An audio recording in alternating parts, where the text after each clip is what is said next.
dari Kota Metro Lampung. Saya Afifa Amalia dari SMP Negeri 8 Metro. Saya Estu Widya Ayu dari TK PKK 2 Banjarsari. Saya Eka Cahyawarisa dari SD Negeri 9 Metro Barat.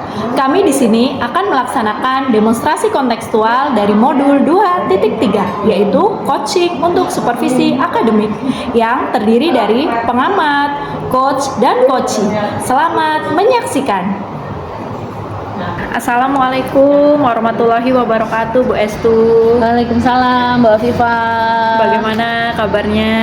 Alhamdulillah sehat luar biasa. Hari ini full kegiatan. Iya, alhamdulillah sehat ya Bu. Akhirnya hari ini kita masih bisa bertemu untuk mengadakan proses coaching.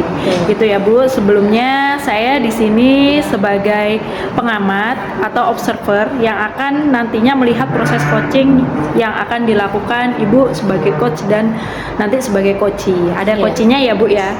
Namun sebelum memulai percakapan ada beberapa pertanyaan yang akan saya lakukan mengenai rubrik penilaian dalam observasi nanti.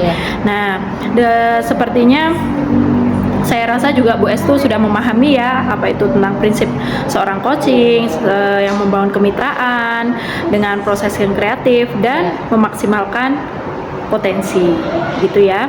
Nah, dan ternyata saya juga melihat bahwa Bu Estu juga saya harapkan sudah memiliki prinsip-prinsip coaching nih. Nah, prinsip-prinsip coaching itu kan ada yang kehadiran penuh, mendengarkan aktif, dan mengajukan pertanyaan berbobot dengan teknik rasa. Dan saya harapkan nanti ketika proses coaching yang dilakukan, ketika Bu Estu menjadi coach dengan coachingnya itu bisa menerapkan alur tirta ya. Iya, alur tirta itu kan ada tujuan, identifikasi, rencana, tanggung jawab. Tapi sebelum memulai kegiatan itu ada beberapa pertanyaan nih ya Bu yang ingin saya tanyakan. Kira-kira nanti kompetensi apa yang ingin dikembangkan dalam diri Ibu sebagai coach? Iya. Seperti yang kita tahu ya Bu, dalam proses coaching itu kan kita ada 3 prinsip yang nggak boleh dilanggar nih. Yang pertama mendengarkan aktif, yang kedua hadir penuh atau princess, dan terakhir mengajukan pertanyaan berbobot kepada coachee. Nah, ketiga kompetensi itu saya rasa patut dikembangkan bersamaan karena dalam prosesnya hal tersebut tidak bisa dipisah-pisah ya Bu, karena merupakan kompetensi wajib yang harus dimiliki seorang coach. Tapi salah satu yang ingin saya tonjolkan adalah kemampuan untuk bagaimana saya ini dapat hadir secara penuh, mendengarkan secara aktif juga, dan gimana saya itu dapat menyimpulkan jawaban-jawaban dari coachee.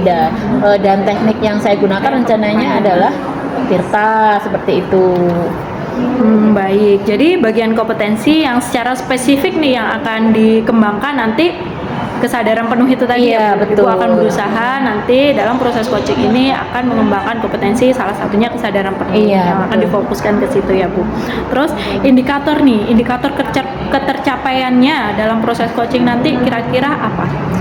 Indikator ketercapaiannya saya mau nanti coachee itu dapat menggali solusi dari dalam dirinya sendiri, sehingga solusi itu tidak muncul dari seorang coach, namun coach hanya menggiring coachee gimana caranya mengungkapkan solusi berdasarkan kekuatan yang ia miliki, seperti itu. Oh iya, bagus. Nah itu tadi ya Bu, sepertinya pertanyaan yang saya ajukan sudah cukup dan saya juga sudah memahami, dan Bu Estu sendiri sudah mengukur kompetensi mana yang akan dikembangkan dan fokus kompetensi. Memang ketiga kompetensi coaching itu perlu dan itu bisa dilakukan bersamaan. Tapi di sini kita akan memfokuskan berapa kompetensi yang bisa dikembangkan ya Bu. Mudah-mudahan nanti proses coachingnya berjalan dengan lancar dan bisa sesuai dengan harapan Bu Estu. Amin. Gitu ya. Terima kasih Bu Estu. Sama-sama Bu Afifa. Assalamualaikum warahmatullahi wabarakatuh. Waalaikumsalam warahmatullahi wabarakatuh. Assalamualaikum warahmatullahi wabarakatuh. Waalaikumsalam warahmatullahi wabarakatuh. Halo Bu Risa, sehat kabarnya? Alhamdulillah Bu Estu, sehat sekali. Bagaimana kegiatannya Bu Risa nih akhir-akhir ini? Alhamdulillah akhir-akhir ini padat ya Bu Estu ya, karena memang anak-anak menjelang PTS, jadi memang benar-benar harus banyak yang dipersiapkan. Kira-kira nih ada nggak nih unek-unek atau kesulitan-kesulitan yang dihadapi Bu Risa ini selama proses pengajaran kita berlangsung ini? Ada sih Bu ya, jadi kan memang kebetulan saya tahun ini kan dibebankan untuk pegang fase A di kelas 1. Kelas 1 ya? Iya, jadi memang sama-sama kita tahu fase A itu kan masa transisi Iya, betul dari TK sekali. PAUD ke SD. SD. Nah, masalah yang saya hadapi di kelas itu tuh ya itu Bu, mengatasi masa transisi anak dari TK ke Iya, PAUD. betul. Dari TK PAUD ke PAUD SD. ke SD yang Iya. apa sih kesulitan yang dihadapi Bu Risa ini? Jadi gini Bu, di kelas itu saya punya satu murid yang namanya Arif. Nah, Arif. Arif ini memang dia anak sematawayang ya, sehingga sangat dimanja kan Bu ya, sangat dimanja. Nah, masalah yang saya hadapi itu adalah dengan wali muridnya, orang tuanya si Arif ini Bu.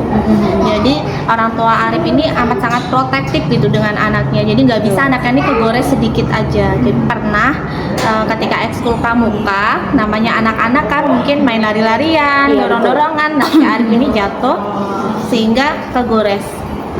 Terus dalam kejadian ini nih, setelah kejadian itu tuh kenapa itu menjadi kesulitan bagi Bu Risa? Iya. Tujuannya gimana sih, tujuannya biar kesulitan itu tuh mendapatkan solusi gitu ya? Bu Risa maunya dapat solusi Iya, gitu betul. ya? Ini sih Bu, saya pengen gimana ya caranya supaya orang tuanya Arif ini tidak terlalu overprotective ketika anaknya di sekolah. Sehingga kadang-kadang ketika terjadi sesuatu di sekolah, kemudian dari saya atau guru yang lain menyampaikan kondisi yang sebenarnya, orang tuanya denial dengan apa yang kami sampaikan itu gitu. Oh, jadi seperti itu masalahnya Bu Risa ya, tentang si Arif ini ya, dan orang tuanya yang protektif. Kalau dalam masalah seperti itu nih, kira-kira pengennya Bu Risa, solusinya Bu Risa itu gimana sih biar si Arif itu tidak seperti itu lagi orang tuanya gitu? Saya sih pengennya orang tuanya lebih terbuka gitu ya, memahami bahwa memang masa anak-anak itu adalah masa bermain. Iya, Kadang-kadang tidak disengaja gitu, nabrak atau tidak sengaja terdorong dan lain sebagainya. Jadi saya inginnya orang tuanya lebih bisa open gitu ya dengan keadaan anak-anak yang memang dari masa transisi Iya, betul. TK, PAUD ini ke SD. Ke SD, benar. Jadi sebenarnya sebagai orang tua tuh dalam masa-masa anak-anak tumbuh kembang itu sebenarnya harusnya tidak protektif, harusnya ya open minded gitu ya menurut Bu Risa ya. Setelah ini kejadian ini, apa sih rencananya Bu Risa ini biar masalah dan kesulitan Bu Risa tentang si anak yang bernama Arif ini bisa teratasi? Rencananya gimana Bu Risa? Rencananya sih untuk anaknya, karena memang Arif anaknya memang dia dimanja sehingga dia bebas untuk melakukan apa saja gitu ya, terbawa dari rumah. Benar. Saya akan coba berdiskusi dengan Arif gitu ya, melakukan restitusi ke Arif, kemudian meyakinkan Arif ada keyakinan kelas yang memang berbeda ketika Arif ada di TK dengan di SD. Iya, betul. Kalau di SD itu ada sesuatu yang boleh dan tidak boleh dilakukan, kemudian ada hal yang bahaya dan bisa membahayakan orang lain. Iya. Kemudian untuk orang tuanya mungkin saya akan coba untuk diskusi ya dengan orang tuanya Arif tentang menyampaikan apa sih proses anaknya ini di sekolah, bahwa anaknya ini seperti ini loh gitu, sehingga mencoba supaya orang tuanya itu lebih open lagi dengan Iya, anaknya gitu. Kemudian dalam proses ini nih kira-kira nih siapa nih yang bisa membantu Bu Risa untuk mencapai tujuan Bu Risa tadi? Saya akan coba ini Bu Estu berkolaborasi dengan guru bidang studi yang memang memegang kelas saya untuk bisa dalam penanganan Arif ini nanti ke depannya seperti apa. Iya, oke. Jadi Bu Risa berusaha menindaklanjuti dengan berkolaborasi ya dengan gurunya. Kira-kira dengan kepala sekolah bagaimana Bu Risa? Kalau dengan kepala sekolah mungkin saya juga akan melakukan diskusi ya Bu ya, selaku penanggung jawab yang ada di sekolah, seperti apa sih penanganan yang harus saya lakukan baik untuk Arif maupun untuk orang tuanya Arif ini. Jadi dari yang sudah dikemukakan Bu Risa, saya dapat menarik kesimpulan nih bahwa Arif tadi dengan si Arifnya itu tadi didekatkan dengan metode restitusi, dengan orang tuanya si Arif tadi, solusinya ya diajak diskusi ya. Iya. Baiklah Bu Risa, saya rasa proses coaching ini sampai di sini. Semoga apa yang menjadi rencana dan tindak lanjut dari Bu Risa ini tercapai dan kita juga sebagai orang tua ya harus open minded tadi ya tentang perkembangan masa anak-anak. Oke Bu Risa, semoga sukses dengan tujuannya ya. Baik, terima kasih Bos Tu. Iya, sama-sama. Sudah mengamati ya proses coaching yang telah dilakukan ya. Namun ada beberapa catatan yang nantinya akan saya tanyakan kepada Bu Estu ya. Setelah mengikuti proses coaching ini, yang kira-kira apa yang Bu Estu rasakan? Perasaan setelah mengikuti coaching ini tentu saja saya senang ya Bu ya, karena saya bisa mencarikan solusi untuk coach ini, tapi bukan solusi itu berasal dari saya ya, tentunya solusi itu berasal dari coach sendiri. Saya merasa senang bisa membantu dengan menggiring pemikiran-pemikiran coach ini, akhirnya menemukan oh ini loh solusinya begitu.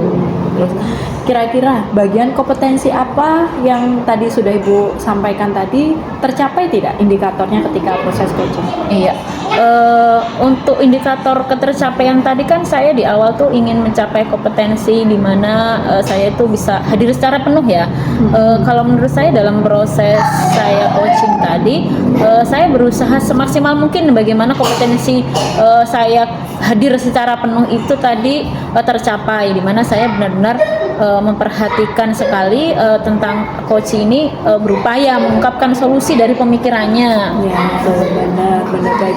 Sesuai Bu Estu dengan catatan yang saya peroleh di catatan saya juga tadi saya sudah melihat bahwa Bu Estu sudah bisa mengembangkan kompetensi kesadaran penuhnya ya dalam proses coaching tadi. Saya juga melihat proses coachingnya berjalan dengan baik, bahkan coach juga sudah bisa menemukan solusinya sendiri dari pertanyaan-pertanyaan berbobot yang disampaikan oleh Bu Estu juga. Ini jadi proses coachingnya tadi sudah bisa dikatakan baik ya Bu. Sebelum mengakhiri pertemuan kita nih pada siang hari ini, kira-kira ada yang mau diungkapkan nggak atau masih ada yang mengganjal nih dari proses coaching yang sudah berjalan? Sebelumnya Bu Afifah terima kasih, saya sudah dipantau, saya sudah diobservasi sehingga saya tahu di mana kelebihan saya, di mana kekurangan saya. Saya berterima kasih sekali dengan Bu Afifah karena dengan kegiatan observasi seperti ini saya bisa mengoreksi diri saya sehingga kekurangan-kekurangan saya itu nantinya di masa depan bisa lebih ditingkatkan lagi. Ya, baik Bu Estu, saya juga mendoakan semoga Bu Estu bisa lebih baik untuk mengembangkan kompetensi-kompetensi yang lain ya, kompetensinya yang lain bisa bermanfaat dalam proses coaching. Amin. Kita akhiri ya Bu pada pertemuan kita pada siang hari ini. Assalamualaikum warahmatullahi wabarakatuh. Waalaikumsalam warahmatullahi wabarakatuh.